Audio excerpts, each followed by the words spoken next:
안녕하세요. 축진망입니다. 리버풀이 에키티케 영입 공식 발표를 했습니다. 리버풀의 정통한 기자 중에 한 명, 폴 조이스 피셜로는요, 리버풀이 6,900만 파운드에 1,000만 파운드, 그래서 총액 7,900만 파운드 정도 규모로 에키티케를 영입했다고 하고요. 우리 돈 1,470억입니다. 이걸 유로로 환산했을 때는 9,100만 유로 정도 된다고 하더라고요. 그런데 이제 에키티케를 처음에 영입할 때는 9,500만 유로 정도 될 거다라는 예상과 조금 다르죠. 그래서 실제로는 한 400만 유로 정도 줄여서 계약을 성공한 것 같습니다. 이번 영상에서는 에키티케가 리버풀에서 어떻게 활용될 수 있는지 에키티케의 장점들과 함께 고민을 해봤고요. 두 번째, 에키티케의 이적 스토리 중에 좀 흥미로운 부분이 있더라고요. 그래서 이적 비하인드 스토리 중에 재미난 부분들을 제가 한번 가져와 봤습니다. 이제 시즌 개막이 얼마 남지 않았습니다. 시즌 개막하고도 리버풀 경기 계속해서 리뷰할 예정이니까요. 구독 눌러주시면 감사하겠습니다. 그럼 시작해보도록 하겠습니다. 먼저 프랑크푸르트와 리버풀의 공격 과정에서 이 에키티케 사용법에 대한 힌트를 좀 얻은 것 같습니다. 지금 왼쪽에 있는 그림은 지난 시즌에 유럽 4대 리그에서 어느 팀이 속공을 잘했냐와 비슷한 지표라고 볼 수 있겠거든요. 이 그래프에는 두 가지 정보가 있습니다. 첫 번째는 속공 상황에서의 기대 득점값, 두 번째는 실제 득점값입니다. 리버풀은 속공 상황에서 XG가 11.2, 그리고 실제 득점은 14득점입니다. 프랑크푸르트는 속공 상황에서의 기대 득점값 11.4, 그리고 실제 득점은 12득점입니다. 이런 것들을 봤을 때는 유럽 4대 리그에서 속공으로 가장 재미를 봤던 두 팀이다. 그리고 에키티케라는 선수가 프랑크푸르트에서 리버풀로 이동한다는 건 굉장히 흥미로운 부분이라고 볼 수 있겠습니다. 제가 흔히 리버풀의 역습을 특공대 역습이라고 하거든요. 그 이유가 뭐냐면 이제 리버풀이 역습 나갈 때 공 잡은 선수 주변으로 일자로 쫙 달려가요. 그래서 그 모습이 저는 약간 건물에 침투하는 특공대원 같아서 그렇게 이름을 붙여봤거든요. 그런데 그런 리버풀 특유의 특공대 역습에서 에키티케가 꽤나 잘 활용될 수 있겠다라는 걸 느꼈습니다. 에키티케가 소수 대 소수 싸움에서 강점을 보이거든요.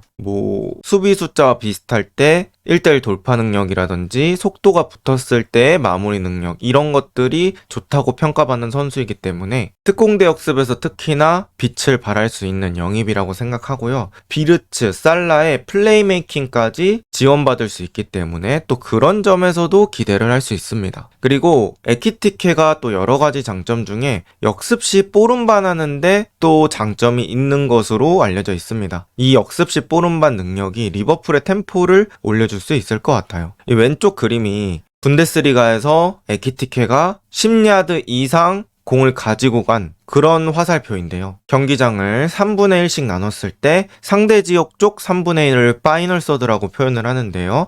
이 파이널 서드까지 진입하는 좋은 볼음만 능력을 가지고 있습니다. 그러니까 속도를 살리고 공을 가지고 앞으로 나갈 때 뺏기지 않을 수 있는 그런 여러 가지 민첩성이나 속도나 볼 컨트롤 능력을 가지고 있다고 볼 수 있겠죠. 그리고 24-25 시즌 볼 캐리 후 슈팅이 4위입니다. 이거는 유럽 5대 리그 기준이고요. 음바페, 야말 이런 선수들이 저 에키티케 위쪽에 숨어 있는데요. 그러니까 그만큼 슈팅까지 가는 마무리가 꽤 많았다. 자신만의 장점이 확실히 있는 선수다, 이렇게 볼 수 있을 것 같고요. 또 공 없는 상황에서도 많이 뛰기 때문에 온더볼, 오프더볼 모두 역습, 속공에 특화된 자원이라고 볼 수 있겠습니다. 그리고 이런 것들을 데이터에서도 확인해 볼 수 있을 것 같아요. 자, 왼쪽에 제일 위쪽 빨간색 네모 박스를 보도록 하겠습니다. 이 테이크온이라는 게 수비수를 제쳐서 아예 수비수가 내 뒤에 있는 그런 상황을 말하는 거거든요. 그래서 맨 위에 세 칸은 첫 번째는 드리블 시도, 경기 중에 평균 4.27회 정도 나오고요. 이 수치는 상위 4%입니다. 그러니까 유럽 내에서도 1대1 시도를 아주 많이 하는 공격수 중에 하나라는 거죠. 그리고 성공적인 드리블, 이거는 1.9회 정도 되는데 이건 역시 유럽에서 상위 4% 정도 된다고 합니다. 하지만 이 드리블 성공 비율을 또 봐야겠죠. 에키티케가 프랑크푸르트에서 맞이할 수 있는 공격 상황도 많고 그만큼 자유롭게 드리블할 수 있는 상황이 많이 주어지긴 했지만 또 그만큼 성공한 건 아니니까요. 성공률은 한 44% 정도 된다고 합니다. 이것도 그래도 중위권 이상 되는 성적입니다. 그래서 이런 것들을 봤을 때 드리블 데이터도 많이 쌓여 있고 또 준수한 드리블 성공률을 가지고 있기 때문에 이런 부분들은 한번 기대해봐도 좋을 것 같다. 이렇게 볼 수 있고요. 두 번째 빨간색 네모칸. 거기는 이제 캐리 그리고 종합적인 캐리 거리 그 다음에 전진 캐리 뭐 이런 것들을 나열해 놓은 수치인데요. 전부 다 상위 10% 안에 듭니다. 그러니까 누적으로 봐도 볼 캐리를 많이 했고 그리고 이제 볼 캐리의 방향이 되게 여러 가지잖아요. 옆으로 갈 수도 있고 뒤로 갈 수도 있고 앞으로 갈 수도 있고 그래서 모든 방향에서도 상위 6% 그리고 앞쪽으로 그러니까 상대 지역으로 볼 캐리를 한 것만 따져도 상위 6%입니다. 그만큼 이제 공을 몰고 앞쪽으로 가든 옆쪽으로 가든 가지고 가는 능력에 있어서는 좋은 평가를 받을 수 있는 선수다. 이렇게 볼 수 있을 것 같고 또 그 아래는 뭐 파이널 서드 진입 캐리 그리고 페널티 에어리어 진입 캐리 이런 부분도 유럽 내에서 상위권이라고 볼 수 있겠습니다. 그래서 이런 특성들을 생각해 봤을 때는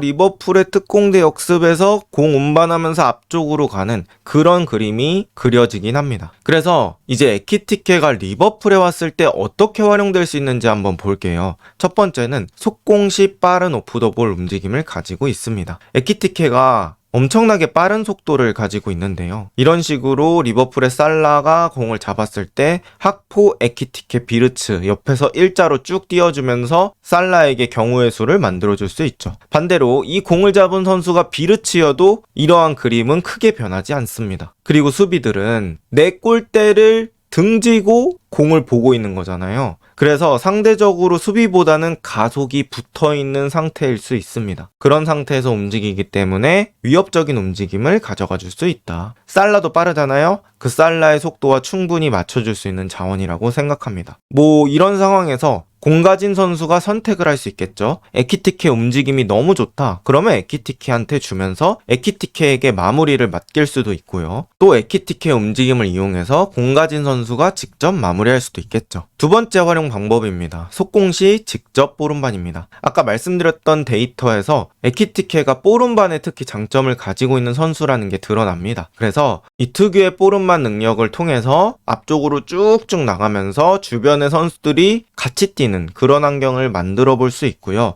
에키티케가 이런 상황 지난 시즌 내내 많이 겪어봤기 때문에 여러 상황에 대한 데이터가 본인에게 쌓여 있을 거예요. 그래서 조금 더 능숙하게 리버풀의 역습 전술을 수행할 수 있다. 다른 팀에 왔더라도 이 전술 적응도에 있어서는 꽤 유리할 수 있다. 이런 것들을 떠올려 봤습니다. 그리고 에키티케가 공 붙어있는 상황에서도 꽤 패스를 잘 하더라고요. 그러니까 어떤 선수들은 내가 속도가 안 붙은 상황에서만 패스 정확도가 좋은 선수들이 있는데 이제 에키티케는 공 몰고 가면서 속도가 붙어있을 때도 패스 능력이 괜찮다 보니까 이런 속공 시에 볼운반 할 때도 그 다음 동작이 기대가 된다. 이렇게 볼 수 있을 것 같고요. 뭐 비르츠 같은 선수한테 짧게 주고 다시 움직이는 것도 충분히 생각해 볼 수 있습니다. 활용법 세 번째는 박스 앞 연계입니다. 이제 에키티케가 지난 시즌 리그에서만 어시스트 8개를 기록했거든요. 분데스리가 12위고요. 어시스트 능력도 가지고 있는 선수라고 볼 수 있겠습니다. 그리고 그 중에서 박스 앞 다이렉트 연계가 좀 괜찮았더라고요. 그리고 제가 기억에 남는 장면은 이렇게 에키티케 쪽으로 공이 올 때 에키티케가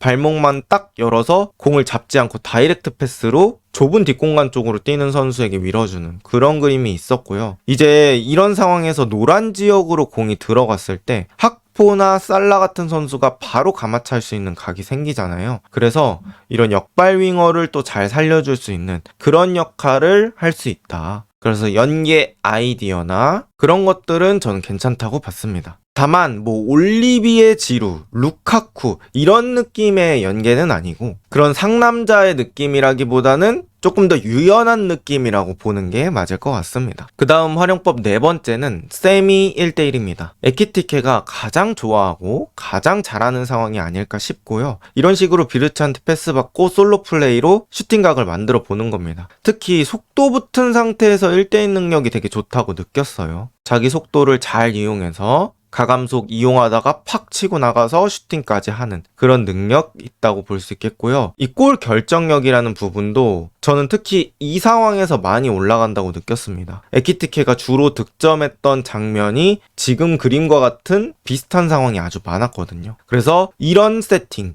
에키티케가 아주 좋아하는 세팅이다, 이렇게 볼 수 있을 것 같고요. 맞불놓는 상대한테 좋은 무기가 될 것 같아요. 리버풀 상대로 공격적인 운영 내지는 리버풀과 제대로 한번 힘싸움을 해보겠다는 유형한테는 서로 카운터와 카운터 같은 상황들이 많이 발생할 거고, 이런 세미 1대1 상황에서 에키티케의 능력을 기대해 볼 수 있을 것 같습니다. 에키티케 활용법 5번째, 미끼 움직임입니다. 에키티케는 완전히 역습 상황이 아니더라도 기본적인 박스 앞에서 공이 도는 상황에서 쉬지 않는 오프 더 볼 움직임이 장점인 선수라고 생각합니다. 그래서 계속해서 내가 어떻게 하면 움직일지를 생각하는 것 같고요. 이런 식의 움직임은 자기가 직접 뭘 하지 않더라도 팀에게 긍정적인 영향을 미칩니다. 지금처럼 에키티케가 하프스페이스 깊숙한 곳으로 빠져들어갔을 때 수비수는 당연히 스트라이커니까 한 명의 맨투가 따라붙을 수밖에 없고요. 이제 그걸 이용해서 수비를 끌어당기면 지금 그림과 같이 살라가 학포 쪽으로 줄 수 있는 길이 열릴 수 있습니다. 그러면 지난 시즌에 자주 나왔던 학살 라인의 콤비네이션이 일어나는 거죠. 이제 리버풀에서는 에키티케 말고도 스코어러들이 있기 때문에 또 본인이 피니싱하는 능력도 중요하겠지만 다른 선수를 또 어떻게 팀적으로 살려줄 수 있느냐, 또 얼마나 희생적인 역할을 해줄 수 있느냐도 중요합니다. 그래서 이렇게 활용하는 장면도 충분히 나올 가능성이 높다, 이렇게 볼 수 있고요. 그런데 프랑크푸르트와 리버풀 상황이 좀 다르다고 볼 수 있겠는데요. 리버풀은 냉정하게 프리미어리그 탑독의 위치에서 게임을 합니다. 이거는 챔피언스 리그를 가더라도 마찬가지입니다. 일단 24-25 시즌 디펜딩 챔피언입니다. 리버풀이 지난 시즌 우승할 때 아주 강한 모습을 보여줬고 상당히 빠르게 우승을 확정지었습니다. 그렇기 때문에 상대방은 리버풀에 대해서 더 수비적으로, 더 실리적으로 운영할 수밖에 없습니다. 게다가 리버풀이 이번 시즌 비르츠, 살라, 프림퐁 같이 엄청난 공격력이 있는 선수들을 보유하게 됐기 때문에 상대방은 더더욱 수비적으로 나올 가능성이 높고요. 그렇게 됐을 때는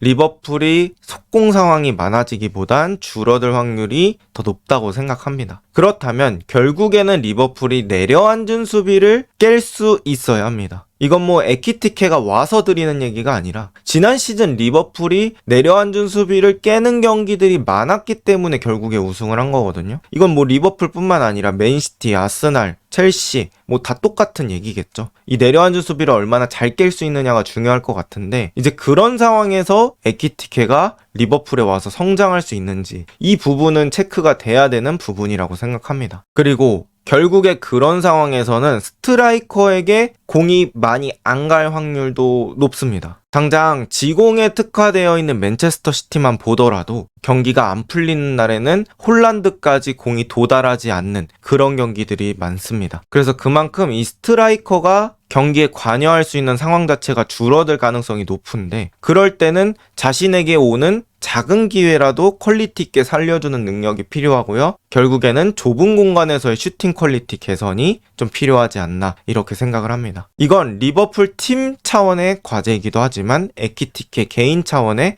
과제가 될 수 있겠죠. 그리고 이제 리버풀이 또 흥미로운 부분이 생각보다 에키티케를 오랫동안 지켜봤더라고요. 그러니까 저는 뭐 이런 내부적인 상황을 알기 전에는 리버풀이 에키티케 이번 시즌 잘했으니까 영입생 후보 중에 하나로 생각했던 거구나, 단순하게 이렇게 생각을 했었는데 옛날부터 리버풀이 봤더라고요. 물론 당연히 이번 시즌 잘하니까 영입 후보 중에 하나로 생각한 것도 맞겠죠. 그런데 원래 리버풀의 레이더 안에 있었다고 합니다. 21-22 시즌 리그왕에서 랭스 시절의 에키티케를 보고 나서 리버풀이 레이더에 가져다 놓은 선수라고 합니다. 그리고 리버풀 안에 또 분석가들이 있잖아요. 그런 분석가들은 에키티케와 비슷한 나이에 홀란드, 음바페와 비슷한 잠재력을 가지고 있다고 판단했다고 합니다. 그만큼 엄청나게 높은 잠재력을 가지고 있다고 리버풀의 분석팀 내지는 분석가들은 평가했다고 하고요. 리버풀 내부에서는 에키티케를 상당히 고평가했던 것 같습니다. 그리고 리버풀은 1월부터 에키티케 측과 연락을 주고받았다고 합니다. 그래서 이번 여름에 당장 에키티케를 급하게 데려온 게 아니라 옛날부터 어느 정도 계획하에 있었다는 거죠. 그리고 또 슬롯이 에키티케와 직접 대화도 나눴습니다. 결국 리버풀이 에키티케를 데려온 건 꽤 오랫동안 공들인 영입이라고 볼 수 있겠고요. 그만큼 에키티케에 대한 정보 내지는 파악의 수준이 높을 것 같습니다. 과연 에키티케는 토레스, 수아레즈, 피르미누를 잇는 새로운 스트라이커가 될 수 있을까요? 이번 영상은 여기까지입니다. 좋은 하루 보내세요.